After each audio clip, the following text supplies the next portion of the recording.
নমস্কার বন্ধুরা, মিনা রান্নাঘরে আপনাদের স্বাগতম। আজকে আমার রেসিপি হচ্ছে আমের চাটনি আর একটা নতুনত্ব আমের চাটনি। আজকে রবিবারের দিন, লাস্টের পাতায় যদি এরকম একটা চাটনি পাওয়া যায়, জমে যায়। দেখুন, চাটনিটাকে আমি প্রথমে একটু নুন দিয়ে ভাপিয়ে নিলাম। আমটাকে ভালো করে কেটে ধুয়ে ছোটো ছোটো করে কেটেছি, খুব বড় করে কাটলে হবে না, এটা ছোটো ছোটোই কাটতে হবে।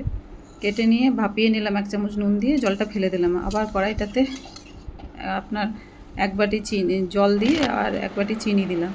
চিনি দিয়ে এটা ফুটে গেল, উপর থেকে একটু চাট মশলা, একটু আপনার কালো ব্ল্যাক সল্ট যেটাকে বলে সেটা দিয়েছি, একটু নুন, সাদা নুন দিয়েছি, একটু লঙ্কা গুঁড়ো দিয়েছি। দিয়ে নিয়ে এটাকে ভালো করে ফুটিয়ে নেওয়ার পর আমটা দিয়ে দিলাম।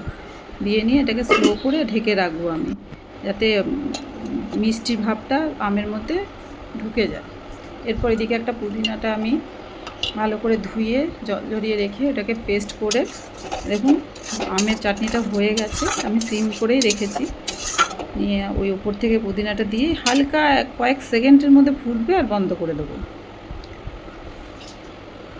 বেশি ফুটাবো না, পুদিনা পাতাটা দিয়ে বেশি ফুটাবো না, বন্ধ করে দিয়ে উপর থেকে জিরে গুঁড়ো, ভাজা জিরে গুঁড়ো দিয়ে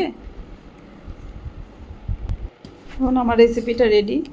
খুব টেস্টি, খুব সুন্দর, খুব স্বাদের হয়েছিল। আর আমি যেহেতু প্রথমে জলটা ফেলে দিয়েছিলাম ভাপিয়ে, ওই জন্য টক ইটা বেশি ছিল না আমের মধ্যে। রেসিপিটা ভালো লাগলে কমেন্ট করে জানাবেন, লাইক শেয়ার কমেন্ট অবশ্যই করবেন। আশা করি আপনারা ভালো আছেন, সুস্থ আছেন। ধন্যবাদ।